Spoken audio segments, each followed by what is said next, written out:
Well, hello once again there, my young friends. Mr. Johnson, Westlake High School, classroom 408, Johnson land. Coming to you to give you just a brief little review on the King Arthur stuff before you take a King Arthur test, which will, of course, be the first grades, really, the King Arthur stuff, of the third 9 weeks, even though we're not to the third 9 weeks yet. It's time to start taking grades for it. So we can have this last week for grades to finish anything we owe, Odyssey wear, makeup tests, and essays and things like that. For the King Arthur test tomorrow, study your notes quite a bit, the PowerPoint notes that we had. That is about 25% of the test. And then, of course, Morte Arthur, Sir Gawain the Green Knight, and the Death of Arthur. Those three things that we read are also each about 25% of the test. Let me run through those three selections fairly quickly. I'm not going to give lots and lots of details like we did in class, but maybe this can kind of refresh your mind, your memory over what you did read in class, even last Thursday and Friday, and of course today when we read the last one. From Morte Arthur, it starts off with chapter 21, where Griflet has come in. The knight that he worked for, Griflet was a squire, has been killed by some knight by a pavilion out in the forest. He asks Arthur to make him a knight. Arthur does so, even against Merlin's advice. Griflet goes and fights this knight in the forest and is very seriously wounded. The knight in the forest, his name is Pellinore, sends Griflet back to the kingdom. Griflet ends up living. Arthur's very mad and wants revenge, so he gathers up his business and takes Merlin and goes to fight this knight in the forest to try to get revenge for Griflet. The Pellinore, the knight in the forest, and King Arthur joust. They have 3 rounds of jousting. The first 2 times, both of their spears break. On the third time, just Arthur's spear breaks, and he's knocked off his horse. Then Pellinore gets down off his horse, and they have sword play. They duel for quite some time. They fight all day. It's a very, very intense battle. And in just one last great gasp, both of them go at each other, and Arthur's sword breaks in half because Pellinore is that much stronger. Arthur is knocked down. He is about to be defeated, and all he's got to do is just say that he's won and just concede the victory to Pellinore, but he's too proud. He says, "You're going to have to fight me to the death." Pellinore is about to cut Arthur's head off, and Merlin tries to warn him, you don't realize who this is, don't kill that man. That's actually the King of England. Arthur's a boy king that really is a teenager that really nobody knows in the kingdom yet. Pellinore is going to go ahead and kill him then because he's afraid of his wrath, but Merlin puts Pellinore to sleep, and he does not kill Arthur. When Arthur realizes what's going on, he chastises Merlin for killing this knight. And Merlin says, "I didn't kill him, I just put him to sleep. One day he's going to serve you for a long time, and he's going to have 2 great sons that grow up and serve you for a long time." So they leave there. Arthur is taken to a nearby leech or healer where his wounds are tended to. On their way back to Corleone, which will later be called Camelot, of course, in the legend, Arthur realizes he has no sword, and Merlin takes him to the Lady of the Lake, where there's a hand sticking up out of the water with a big white cloth, big white glove, basically, holding a sword, and the Lady of the Lake, walking along, comes and allows Arthur to take it. "You can have that sword as long as you give me a gift someday in return." So Arthur takes the sword, he works his way back to his kingdom, and when he returns, all of the knights of the kingdom are very pleased that he would go out and risk himself to fight for the kingdom and not just send them out to fight and whatnot. That, my friends, is Morte d'Arthur. The next selection we read was called Sir Gawain and the Green Knight, and this is more kind of in the middle part, or just one of the most prosperous time during the King Arthur legend. It begins at a feast where they're all around the round table having a big old New Year's Day celebration. Green Knight bursts into the room and challenges Arthur's knights to a contest. He has this big 2-bladed axe. Says, "Anybody wants to chop my head off, you can do so, and then I can chop your head off a year and a day later." Gawain steps up and takes the challenge. He takes a swing and chops off the Green Knight's head. And the Green Knight picks up his head and just goes on his horse and goes back home and says, "I will see you in a year and a day."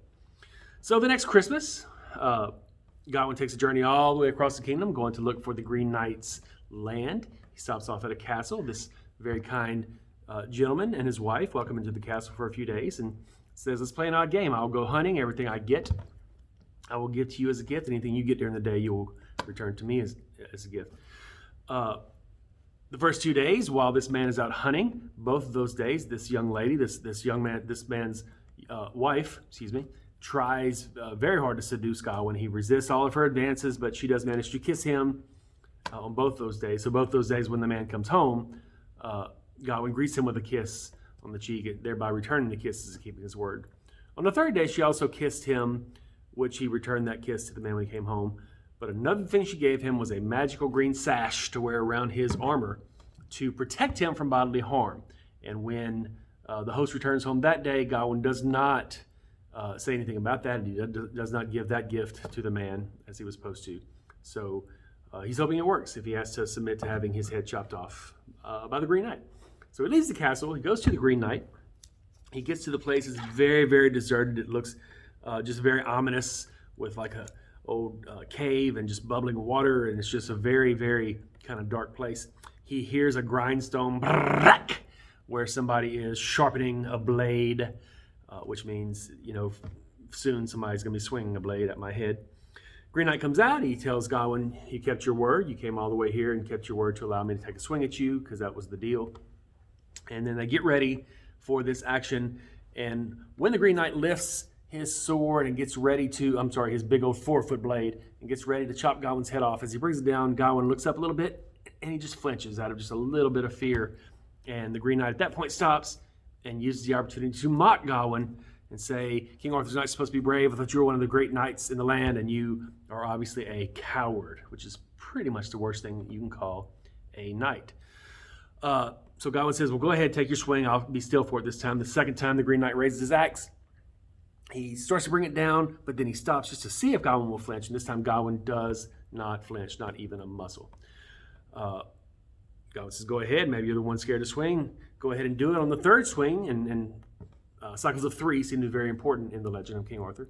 On the third swing, the Green Knight does bring it all the way down, but does not cut off Gawain's head. He just nicks him, and blood kind of squirts out, and Gawain can see it squirt into the snow, and he realizes he is still alive. So he jumps up and defends himself and tells the Green Knight, if you take another swing at me, I can't defend myself because I've kept my word for this bargain. Green Knight tells him, of course you did. It's good. Just, relax. I ain't mad at you, bro.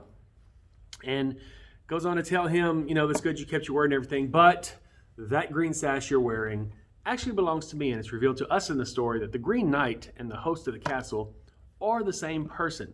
So the Green Knight knew he wasn't going to actually hurt Gawain when he took that swing, because he saw him wearing the magical green sash. He admits that he himself, the Green Knight, is the one that arranged for his wife to try to seduce Gawain, to test his character, to see what kind of man he really was.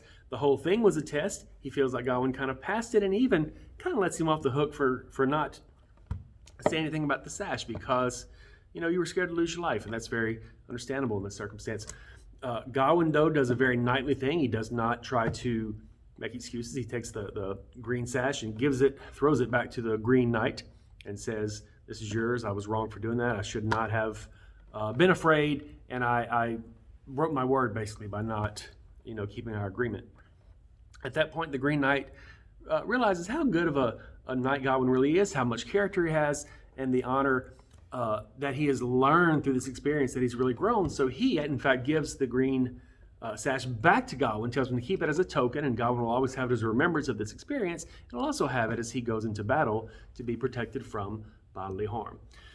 Story ends with their saying, let's go back to my castle. The host says, the Green Knight, the host, same person, and have a big New Year's Day party, and my wife will no longer be a threat to you. And that, my friends, is the most famous romance tale in British literature. It's called Sir Gawain and the Green Knight. The last thing that we read, this is what we read today, should be semi-fresh in your brain if you were in class today, something called The Death of Arthur. And what it actually is, the very last portion of the very inclusive work, Morte d'Arthur. The first thing that we read, the little episodes with Griffith and whatnot, was the beginning of that. And this, The Death of Arthur, is kind of the end of that. So it's really basically the same work, even though it's kind of formatted differently in this textbook. This is called The Death of Arthur. It takes place, obviously, at the end of the whole legend. It begins with Arthur asleep, but not really asleep. He's having a dream, but is it a vision? And someone that shows up to him is actually Sir Gawain, who has passed away by this point of the King Arthur legend. And he shows up with a bunch of ladies and says, do not fight tomorrow. He's the next day, Arthur and Mordred, his son, who's also his nephew, are supposed to be having this great battle. Mordred is trying to take Arthur's kingdom away from him. Gawain tells Arthur in this vision, don't fight him tomorrow. If you do, you're going to die and you're going to lose all your men. All your men are going to die. Make a treaty with him and put the battle off till another day. So King Arthur calls in Lucan and Bedivere, two brothers, two of his top knights he has remaining, to go to Mordred and make a peace treaty with him, offer him land. They offer him Cornwall and Kent, two big lands in England, as well as, once Arthur passes away, that Mordred will receive England. So if we don't fight for a month, they make a peace treaty for a month, then you get to keep all this land and whatnot. And Mordred agrees to the treaty, and Arthur has done what Gawain told him to do in the dream, put the fight off. Only issue is they have to finalize it. They go to this huge battlefield, and there's two incredibly large armies, one on each side of the field. Arthur and his men come to the center of the field. Some of his men, Mordred and some of his men come to the center of the field, and they are going to finalize the treaty. So they finalize. They say, okay, we won't fight for a month. Sadly, both Arthur and Mordred had warned their men, this might be a trick. If anybody gets close to me and anybody draws a sword whatsoever, then just kill everyone. They both kind of told their men the same thing. After this agreement is signed and the men are basically having, wine to celebrate it, a tiny little snake, or an adder is how it's worded in the story, comes out of a little bush, stings or bites a knight on the foot, and the knight takes out his sword to kill the snake, and all heck breaks loose because as soon as he draws a sword, everyone was under strict orders to attack, and they do attack. And just because this little snake came out, just really bad timing, unfortunate circumstance, this huge battle takes place where thousands upon thousands of men die on the battlefield. It's a terrible, terrible day, and really the fulfillment of the vision that Arthur had from Gawain, that if he fought that day, everybody would die. So they have this terrible battle. The bodies are just covering the field. Arthur is the only one left on his side, along with two of his men, the brothers, Lucan and Bedivere, the same two that are gone for the treaty. Arthur sees Mordred is still alive. He's the only one left on his side, and he tells the men, give me my sword. I want to go and give me my spear. I want to go and kill Mordred. I'm not going to let him live. So Arthur, even wounded, and Mordred is wounded, he takes off. He goes across the field. He stabs all the way through Mordred. He gets right up underneath his armor and impales him. And Mordred, right before he dies, very graphically, pulls himself up on the spear and just takes one swing at Arthur with his sword and hits Arthur upside the head and wounds him very seriously before he falls dead. So Mordred falls dead. Arthur is wounded, and the only thing left really on his side is Arthur and his two men, Sir Lucan and Sir Bedivere. So at this point, it's just a terrible situation. There's a part where lots of Camelot has fallen. England has fallen into disrepair, basically, and everything is just falling apart. Lots of poor people. Poverty is rampant. People are hungry. Or out in the field, just basically robbing the bodies of the dead soldiers, taking everything they can of value. It's such a picture of how far Camelot has fallen. As they're walking, Lucan and Bedivere are trying to get Arthur to the coast to where he can get onto this raft, as he's going to do, to go off with these three queens. And then Lucan himself just falls over because he was very wounded. His guts fall out. It's very gross. And he becomes very, very dead. So the only thing left now is Arthur and Bedivere. Before Arthur goes away, he needs Bedivere to accomplish a task. He says, take this sword, take Excalibur, down to the water and throw it in. And Bedivere's like, I don't want to throw away a sword. Of course, he doesn't really have any choice but to obey his king. He goes down to the water. Right before he throws it, he looks at it and all the jewels in the handle. He can't bring himself to throw it. So he puts it off to the side. He puts it kind of behind a tree, I believe, and then goes back to Arthur. Arthur's like, did you throw it? He's like, yeah, I threw it. Arthur's like, what'd you see? Bedivere says, I didn't see anything. It just went into the water. And Arthur knows at that point he's lying, because if he threw it into the lake, it would basically be caught or taken in by the hand, by the lady of the lake, as was the way that Arthur received it in the first place, this magical sword called Excalibur. So Arthur chastises him, says, you didn't throw it. Go back and do exactly what I told you to. Bedivere goes back a second time, still can't bring himself to throw it. Comes back and lies to Arthur again, says, I threw it. Arthur's like, I know you're lying. throw the sword, or I'm going to get up and blah, blah, blah. He's not getting up. He's very hurt. But finally, on the third try, again, cycles of 3 in the King Arthur legend, Bedivere does throw the sword into the water. It is caught by the hand, brandished 3 times. She shakes it up and down 3 times and then just disappears into the water. Lastly, Bedivere takes Arthur down to the water's edge. He gets onto this raft, this barge with these 3 queens from the other side, and he drifts off into the other side, into Avilion, which is like this mythic kind of paradise island, with the idea that Arthur doesn't actually really die here. He just goes over into the other side, and maybe someday, should England need him, he will return. The story ends with Bedivere basically just having to wander. There's no kingdom left, and the only thing that gets mentioned over on the last page that is of any real importance is the Latin inscription on Arthur's tombstone, which he is not even there. But the Latin phrase, "Here lies Arthur, the once and future king," just the idea that he might return one day. That, my friends, is a brief little summary of the 3 reading selections that we did for King Arthur. Obviously, study your notes. Go back over all 3 stories. Hopefully, this was somewhat helpful to you to be ready for your test on the morrow. Thank you very much. Okay, bye.